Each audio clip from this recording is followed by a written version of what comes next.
कोहिनूर ले जाने वाले नादिर शाह के साथ जाने से क्यों एक भारतीय तवायत ने कर दिया था इनकार। भारत का पश्चिमी पड़ोसी फारसी भाषी जंगी नादिर शाह अत्यंत क्रूर, कठोर और रुपए विहीन था। एक गरीब चरवाहे के बेटे नादिर शाह ने फौज में एक छोटे से मुलाजिम की तरह दाखिला लिया था, लेकिन जल्द ही वे अपने सैन्य कौशल के चलते सेना में एक के बाद एक बड़े ओहदे हासिल करता गया।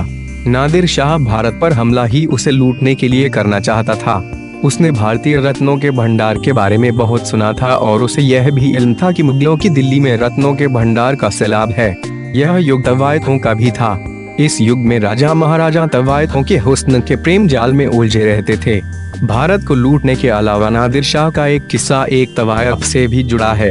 कहा जाता है कि नादिर उस समय की मशहूर तवायत नूरबाई पर इस कदर फिदा था कि उसने उसे फारस जाने का प्रस्ताव दिया था।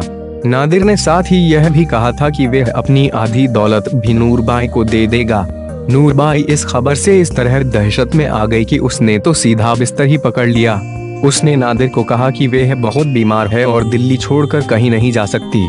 बाद में जब उससे पूछा गया कि उसने नादिर के प्रस्ताव को क्यों ठुकराया, तो बताया जाता है कि उसने कहा, अगर मैं नादिर के साथ हम बिस्तर हो जाती या उसके साथ फारस चली जाती तो मुझे लगता कि मेरी फूल जैसी योनि भी उसके द्वारा किए गए कत्ले आम में भागीदार थी।